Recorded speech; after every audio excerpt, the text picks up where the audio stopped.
Welcome to the Chinese Lore Podcast, where I retell classic Chinese stories in English. This is episode 35 of Journey to the West.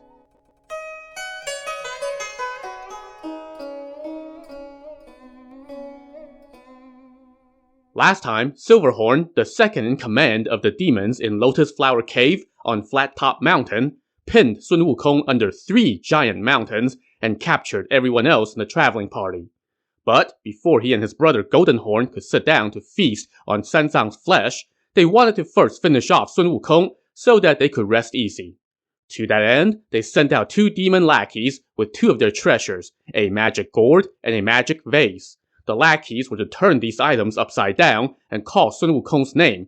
As soon as Wukong answered, he would be sucked into either the gourd or the vase, where he would be dissolved into pus in a matter of hours. While the demon lackeys set off, let's go check in on Sun Wukong. He was presently pinned under the 3 mountains and thinking to himself, well, this brings back memories. Oh, master, he called out. I remember when you came to Twin Borders Mountain and pulled off the Buddha's decree, rescuing me from my suffering and taking me into the Buddhist school. Thanks to the Bodhisattva's guidance, we have been together through thick and thin. Who knew that we would run into more demons here, and that I would be pinned under a mountain again? Oh, pity. If you die, it would be your just desert. But pity Shazeng, Bajie, and Little White Dragon. As the saying goes, a tall tree that invites the wind is shaken by the wind, and a famous man is destroyed by fame. As he lamented, Wukong's tears fell like rain. But his lament alarmed a gaggle of minor deities, the local mountain and earth spirits, and the protectors of the 4 quarters and the center. One of those protectors, the gold-headed protector, asked whose mountains these were, and the earth and mountain spirits raised their hands. When the gold-headed protector asked who was pinned under their mountain, the spirits said that they didn't know. You don't know? The gold-headed protector said. That's Sun Wukong the Pilgrim, the great sage equal to heaven who turned the Jade Emperor's palace upside down 500 years ago. He has turned to the proper path and is now a disciple of the Tang monk. How can you let a demon borrow your mountains to crush him? You're done for. If he gets out, how will he ever spare you? At the very least, you will all be punished, and we would get blamed too.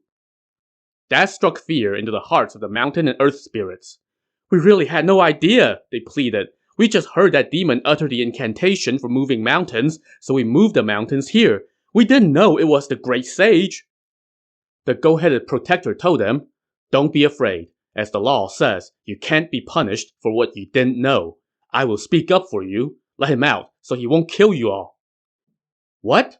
But why would he beat us if we free him?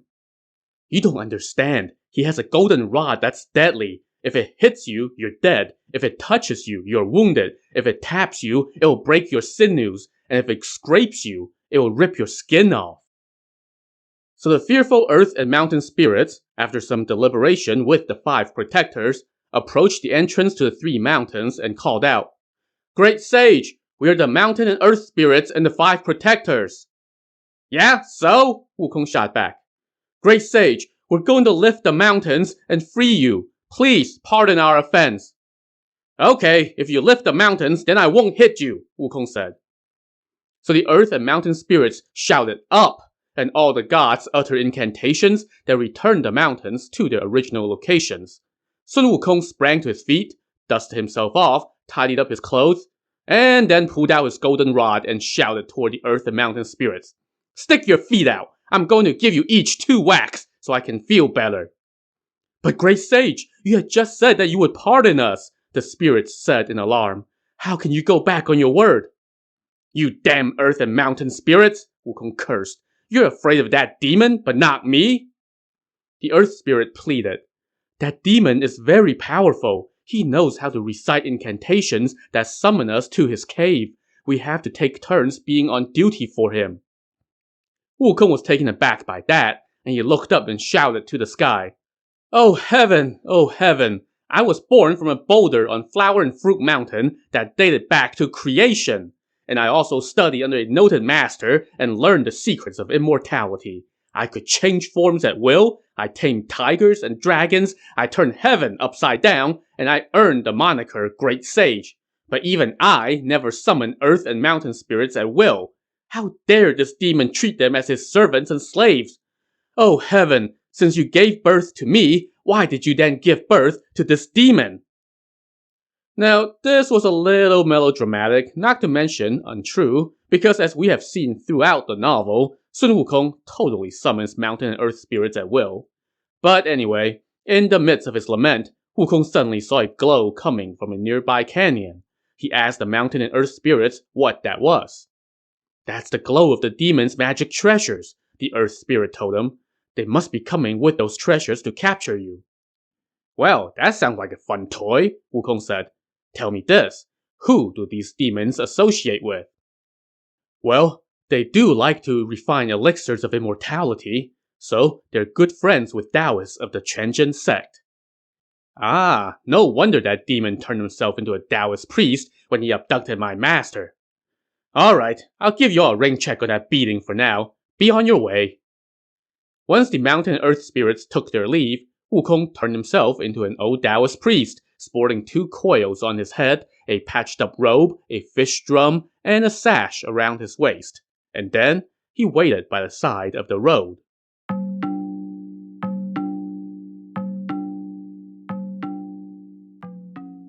Soon, Meticulous Imp and Clever Bug, the 2 demon lackeys tasked with bringing in Sun Wukong, came down the path.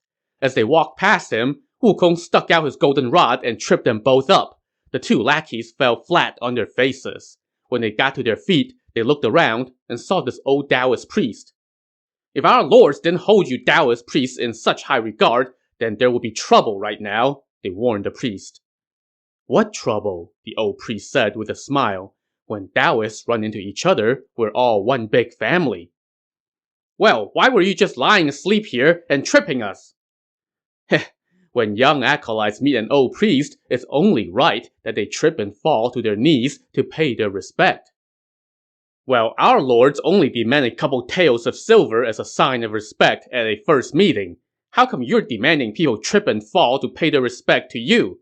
You have strange customs. You must not be a priest from around here. Indeed, I am from Penglai Mountain. Penglai Mountain is an immortal realm on an island on the sea, the lackeys said in astonishment. Well, I am an immortal after all. The 2 lackeys now changed their tune and said with deference, Old immortal, we were blind and did not recognize you. Please forgive us for offending you with our words. Oh, I don't hold it against you. As the saying goes, an immortal does not touch mortal ground. How could you have known? I came to your mountain today to find a virtuous man on whom to bestow immortality. Which of you will go with me? Both lackeys immediately raised their hands, and Wukong asked them where they came from. We're from the Lotus Flower Cave. And where are you going? On our lord's command, we were on our way to capture the pilgrim Sun Wukong. Who? Sun Wukong? Oh, the Sun Wukong who's accompanying the Tang monk on his pilgrimage to fetch scripture? Exactly, do you know him? Yeah, I know him. That monkey is kind of rude. Even I find him detestable. You know what? Let me go with you to help you capture him. Oh, master, we don't need your help. Our 2 lords have some powers. They have pinned him under 3 big mountains. He can't even move. And now our lords have sent us with 2 magic items to bottle him up. Oh, what magic items? Clever Imp said, I am carrying the red gourd, while he is carrying the jade vase. And how will you bottle up Sun Wukong? We just need to point the mouth of the gourd or the vase toward the ground and call his name. If he answers, he'll be sucked in. And then we just slap on this sacred seal with Lao Tzu's name on it, and he will dissolve into pus in a few hours. That explanation alarmed Sun Wukong. He thought to himself, when the Guardians gave us a warning, he said that the demons had 5 magic treasures. These must be 2 of them. I wonder what the other 3 are. He now smiled and said to the demon lackeys, Can I have a look at your treasures? The 2 ironically named lackeys didn't think twice and eagerly pulled out their treasures and handed them over to Sun Wukong. Wukong was like, I can't believe that worked. And he was just about to make off with them, but then he thought, wait, if I just steal these, It'll sully my reputation and make me look like a common thief. So instead, he handed the treasures back to the lackeys and said, "Well, you haven't seen my treasure yet." "Master, what treasure do you have? Please let us mortals have a glimpse," the lackeys asked. Wukong now secretly plucked a hair from his tail, gave it a shake, and muttered, "Change." It turned into a giant purple gold-red gourd. He pulled it out and said, "See my gourd?" Clever Imp took the gourd, looked it over, and said, "Master, your gourd is big and looks nice, but it's not useful." "What do you mean?" "Well, our two treasures can each hold 1,000 people." Wukong chuckled. "What's so special about bottling up people? My gourd can bottle up the sky." "What? How can you bottle up the sky?" "Well, it can indeed." "You must be lying. Show us and we'll believe you." "If the sky annoys me, I would bottle it up 7 or 8 times in the course of a month," Wukong bragged. "If it stays on my good side, then I'll maybe bottle it up once every 6 months. Clever Bug now said to Meticulous Imp, "Brother, if this treasure can bottle up the sky, we should swap your gourd for it." "Yeah, but how would he be willing to trade something that can bottle up the sky for something that only bottles up people?" "If he's not willing to trade 1 for 1, then let's throw in the vase too." Listening to them talk amongst themselves, Wukong was secretly rejoicing, as a 2 for 1 deal was beyond even his expectations. He now asked Clever Bug, "If my gourd can hold the sky, then you will swap your items for it?" "Only if it can actually hold the sky," Clever Bug said. "If I go back on my word, then you own me." All right, then I'll bottle up the sky as a demonstration." Wukong now lowered his head and muttered an incantation that summoned the Day Sentinel, the Night Sentinel, and the 5 Protectors, members of that gaggle of gods who are supposed to protect Sanzang in secret. He told them, "Go relay this message to the Jade Emperor. Tell him that I have run into some obstacles while escorting the Tang monk to the west. I am trying to steal the demon's magic treasures. Please ask him to help me by lending me the sky so I can bottle it up for an hour or so. If he dares to utter so much as half a no, then I will pay him a visit and have it out with him." The Day Sentinel flew up to heaven and relayed the message to the Jade Emperor, who was both put out and confused. "That unruly monkey just spouts such insolence," he said. "The Bodhisattva Guan Yin had come to tell me that he was protecting the Tang monk, so I dispatched a group of gods to take turns protecting them. But now he's come to borrow the sky so he can bottle it up? How can he bottle up the sky anyway?" As he wondered aloud, from the ranks of his celestial generals stepped forth Ne Zha, aka Lotus Boy. Ne Zha said to the Jade Emperor, "Your Highness, it can be done." "How?" "When heaven and earth were separated, the sky rose upward while the earth sank. Given that the sky is so light that it rose into the heavens, it is indeed difficult to bottle it up. But Sun Wukong is protecting the Tang monk to go west for scriptures. This would be an immense blessing, so we should help him." "But how would you help him?" "If you would give the command, then I can go to the north gate of heaven and ask the true martial god to lend us his black vulture banner. Then we can spread that banner outside the south gate to block out the sun, moon, and stars. It would be pitch black, and one won't be able to see anything. That would be enough to fool the demons into believing that the sky was bottled up, and Sun Wukong will succeed." The Jade Emperor signed off on that monkey scheme. So Ne Zha went to the north gate to borrow the banner, while the Day Sentinel went back and whispered in Wukong's ear, "Ne Zha is coming to help you." Wukong looked up and saw auspicious clouds gathering, which was a sign that a god was hovering nearby. So he turned to the demon lackeys and said, "Okay, I'm going to bottle up the sky now." "Oh, just do it already. Quit stalling," the lackeys said skeptically. "I was reciting incantations just now," Wukong told them. Then, while the lackeys watched closely, he chucked his fake magic gourd skyward. Since that thing was actually a single strand of monkey hair, it was lighter than a feather and got swept up by the mountain winds. It took a long while for it to come drifting back down. Meanwhile, at the south gate of heaven, Ne Zha unfurled the magic banner, blocking out the sun, moon, and stars. Darkness enveloped the earth. The two demon lackeys were terrified. It was daytime just now. How did it turn so dark? They wondered aloud. Since I have bottled up heaven, the time of day has no relevance. Of course it would be dark, Wukong explained. But how would it get so dark? The sun, moon, and stars are all inside my gourd. There is no light outside, so how can it not be pitch black? Master, where are you? The lackeys shouted. I am right in front of you. Reaching out with their hands, the lackeys said, We can only hear you. We can't see you. Where are we? Wukong now had a little more fun with them. Don't move a step. You are on the edge of the Bohai Sea. If you slip and fall in, you won't hit bottom for days. Master, enough! Enough! Release the sky! We see how you can bottle it up now. If we fall into the sea, then we would be lost. Wukong now uttered an incantation, signaling for Ne Zha to lower the banner. Immediately, sunlight returned, and it was bright as day again. Miraculous, the lackeys said. We would be idiots if we didn't swap for it. So Meticulous Imp handed over his red gourd, while Clever Bug gave up his jade vase. Wukong took them both and gave the lackeys his fake magic gourd in return. But he was not done with his shenanigans yet. He now secretly turned another hair into a string of copper coins and handed it to the lackeys, telling them, Acolytes, take this money and go buy a piece of paper. Why? I need to write up a contract. Because you're trading 2 items for my 1, I worry that you will think it was a bad deal and get buyer's remorse later.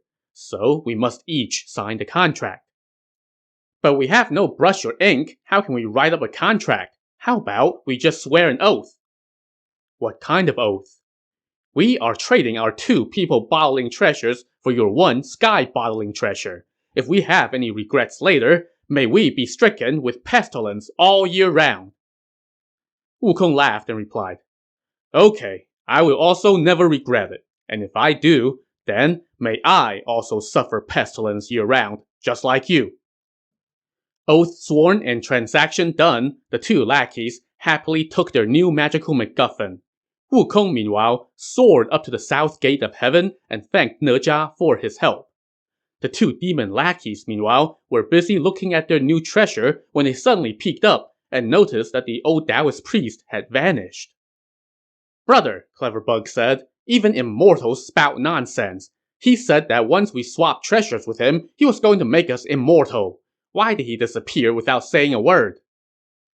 But Meticulous Imp said, We still came out ahead on the deal. Give me that gourd. Let me bottle up the sky and show off a bit. So he took the big gourd in hand and tossed it skyward just like the old priest had done. But instead of floating up into the air, the gourd just plopped right back to the ground. Why didn't it work? Clever Bug said in a panic. Could it be that Sun Wukong pretended to be the immortal and swapped the fake treasure for our real ones? Don't speak nonsense, Meticulous Imp said. That Sun Wukong is pinned under 3 mountains. How could he get out? Give me that. Let me recite that incantation the priest had muttered and try again. So he hurled the gourd skyward again, and this time he muttered, If you dare to utter so much as half a no, then I will pay you a visit and have it out with you. But before he even finished his sentence, the gourd had hit the ground again. And now, both lackeys started shouting that they had been duped. All this time, Sun Wukong was up in the air, and he heard every word. He figured that he had toyed with these lackeys long enough, so he did a little shimmy and retracted the hair that he had turned into the gourd. The 2 demon lackeys now found themselves literally empty-handed. Brother, where's the gourd? Meticulous Imp asked. You were holding it? Oh heavens! How did it disappear? They now searched the ground beneath their feet, looked in the nearby grass, and searched their own clothes. But they could find no trace of the gourd. Crap. What now? They moaned. Our lords gave us their treasures and told us to bring in Sun Wukong. But not only did we not bring him in, we have lost the treasures. How can we report back? Our lords would beat us to death. Oh, what to do? What to do? Let's just leave, Clever Bug said. And go where? Meticulous Imp asked. Oh, who cares where? If we go back and say that we lost the treasures, it would be the end of us. No, no, no, no, we shouldn't leave, Meticulous Imp insisted. We should still report back. The two lords have always liked you. I'll pin my fate on you. If you're able to convince our lords to spare us, then we get to live.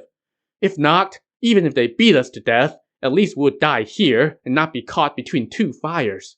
Come on, let's go back. So the two lackeys started heading back to their cave. Sun Wukong, meanwhile, turned into a little fly and followed them. Oh, by the way, he shrank his newfound treasures down to his size and took them with him, even in insect form. Soon, the lackeys arrived back at their cave. Their demon leaders, Goldenhorn and Silverhorn, were drinking at the time. While the two lackeys kneeled, Sun Wukong perched on the door and listened in. When the demon leaders asked how their mission went, the two lackeys kowtowed and dared not answer. After being pressed repeatedly, the two lackeys fessed up and said, "We deserve to die. We deserve to die. We were walking with the treasures when we suddenly ran into an immortal from Penglai Island. He asked us where we were going. We told him that we were on our way to capture Sun Wukong. That immortal said that he also detested Sun Wukong and wanted to help us. We said that we didn't need his help and explained to him that we had magic treasures that can bottle up people. But that immortal also had a gourd that could bottle up the sky. We figured that it would be a good trade to swap items that can bottle up people to something that can bottle up the sky. Originally, we were going to swap gourd for gourd, but then Clever Bug threw the jade vase into the deal too. But who knew that Immortal's possessions are not to be touched by mortal hands? Just as he was giving a demonstration, he and the gourd both disappeared. Please spare us." Goldenhorn flew into a rage. "Ah, damn it! That must have been Sun Wukong pretending to be an immortal and fooling you all. That monkey is powerful and knows everybody. Some two-bit god must have let him out, allowing him to steal our treasures." Silverhorn tried to console him. "Brother, calm down. That monkey is insolent and powerful. If he got out, so be it, but why did he have to steal our treasures? If we don't have the skills to capture him, then we don't deserve to be demons on the road west." "But how will we capture him?" Goldenhorn asked. "We had 5 magic treasures," Silverhorn explained. "Even though we lost 2 of them, we still have 3 left, enough to capture him." "Which 3? You don't know your own magic MacGuffins?" Well, since Goldenhorn set him up so perfectly to deliver more exposition, Silverhorn did not disappoint. He said, "I still have the 7-star sword and the banana fan with me, and the dazzling golden cord is with our old mother in the Crushed Dragon Cave on Crushed Dragon Mountain. Let's send 2 lackeys to go invite our old mother to come join us in feasting on the Tang Monk, and ask her to bring the cord with her so we can capture Sun Wukong." "Who should we send?" Goldenhorn asked. "Well, not these 2 useless ones," Silverhorn scoffed. He then shouted at Meticulous Imp and Clever Bug to get up. The two said to each other, "Oh, what great luck. We didn't get a beating or even a scolding." Silverhorn then summoned 2 other trusted lackeys named Mountain Tiger and Ocean Dragon. The 2 came forward and kneeled, and Silverhorn instructed them. "You must be careful." "We will," they said. "And mind the details." "Yes, we will." "Do you know the way to our mother's home?" "Yes." "Then set off for her home at once, relay our respect, and invite her to come eat the Tang Monk's flesh, and ask her to bring her dazzling golden cord so we can capture Sun Wukong." So these 2 other demon lackeys set out as ordered. Sun Wukong heard everything, of course, so he flew behind them, caught up, and hid on one of the lackeys. After they had gone about a mile, he was thinking about killing these 2 lackeys, but then he thought better of it. "It's no trouble to kill these 2, he thought to himself, "but those demons' mother has that dazzling golden cord, and I don't know where she lives. Let me try to ask these 2 first." So he flew off the lackeys, let them get about 100 paces ahead of him, and then turned himself into a demon lackey, donning a foxskin cap and his tiger skin kilt. He now caught up to the other 2 and said, "Hey guys, wait up!" The lackey Ocean Dragon looked back and asked where he was from. "Good brother, don't you recognize your own family?" "You're not part of our clan." "Oh, how can you say that? Take a closer look." I don't recognize you. We haven't met before." That's right, you won't recognize me, Wukong said. I'm stationed outside the cave. Ah, that's why we haven't met you, Ocean Dragon said. Where are you going? Our lord sent you to invite his mother to come eat the Tang monk and to bring her dazzling golden core to capture Sun Wukong. Well, he was worried that you two would dilly and dally, so he sent me to prod you to hurry up.